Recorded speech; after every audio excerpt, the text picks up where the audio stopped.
Baik, Assalamualaikum warahmatullahi wabarakatuh. Perkenalkan, nama saya Ujang Johansson Purno, CGP Angkatan 2 Kabupaten Bogor. Saya bertugas di SDN Kompa, Desa Sukamulih, Kecamatan Sukajaya, Kabupaten Bogor. Baik, pada kesempatan kali ini saya akan menjelaskan tentang modul 3 ya. Modul 3 yaitu tentang koneksi antar materi 3.3a.9, yaitu tentang pengelolaan program yang berdampak pada murid. Selanjutnya saya mulai ya penjelasan saya tentang modul ini, koneksi antar materi, yaitu tentang hal-hal yang menarik tentang pembelajaran pada modul ini 3.3. Yang pertama yaitu sebuah program memerlukan tahapan perencanaan. Tentu tidak terlepas dari perencanaan atau identifikasi manajemen resiko dan tahapan MELR. Apa itu? Yaitu monitoring, evaluation, learning, dan reporting.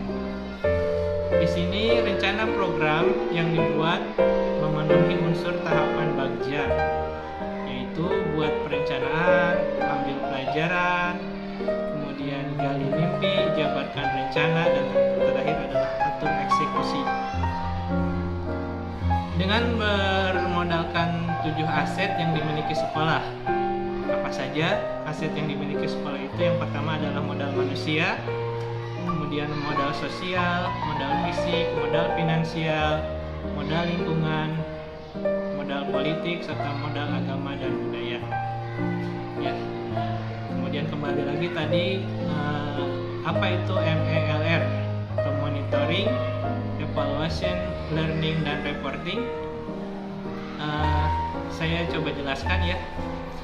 Monitoring itu adalah kegiatan yang terus-menerus dilakukan untuk memantau perkembangan dalam pelaksanaan tugas dan menilai evaluasi yang telah dicapai serta kendala yang dihadapi. Itu adalah monitoring. Kemudian E-nya itu adalah evaluasi. Evaluasi apa? Evaluasi adalah kegiatan untuk mengukur hasil atau capaian akhir dari kegiatan atau suatu program. Jadi tentu kita akan melakukan evaluasi. Kemudian selanjutnya L-nya apa? Learning. 4 tingkat model kerangka kerja pembelajaran learning menuntut Dr.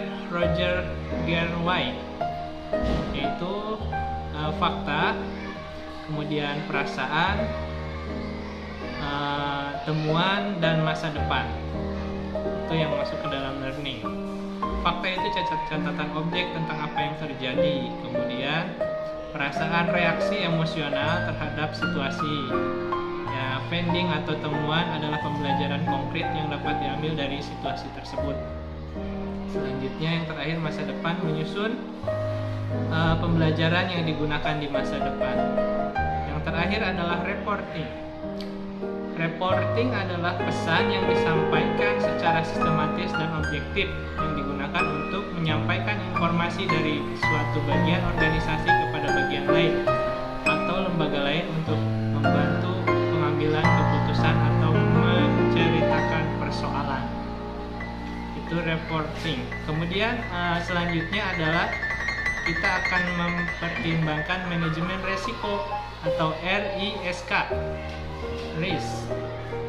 Tipe risiko yang terjadi itu adalah yang pertama risiko strategis, kemudian risiko pemenuhan dan risiko keuangan, selanjutnya risiko reputasi dan risiko operasional. Itu adalah tipe-tipe risiko yang akan terjadi. Tahapan manajemen risiko itu ada 4. Yang pertama adalah identifikasi jenis risiko. Kita akan mengidentifikasi, kemudian mengukur pengukuran risiko. Yang ketiga, melakukan strategi dalam pengendalian risiko. Dan yang keempat, melakukan evaluasi terus-menerus, maju dan berkelanjutan. Itu tahapannya ya. Selanjutnya Apa itu keterkaitan materi yang diberikan dalam modul 3.3? Nah, ini mulai saya jelaskan. Keterkaitannya adalah dalam merancang sebuah program yang berdampak pada murid, potensi yang dimiliki sekolah dapat dilihat dari pemetaan aset. Dengan demikian, sekolah telah melakukan pendekatan inquiry aperseptif, mengoptimalkan aset sekolah dengan merancang program sekolah melalui tahapan bagja. Apakah keterkaitan pemetaan sumber daya dengan perencanaan program sekolah yang berdampak pada murid? Sini saya jelaskan.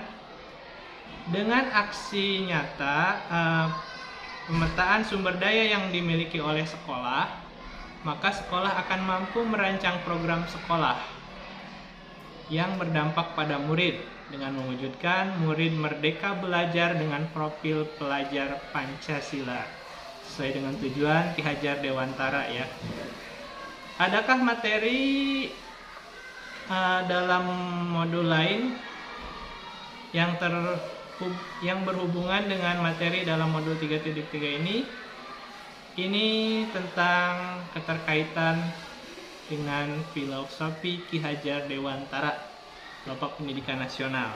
Ya, tentunya semua sudah tahu, yaitu program sekolah yang berdampak pada murid dapat menuntun murid untuk berkembang sesuai dengan kodrat alam, kodrat zamannya, sehingga murid dapat mencapai keselamatan dan kebahagiaan setinggi-tingginya. Itu adalah filosofi Ki Hajar Dewantara. Kemudian pengelolaan sumber daya.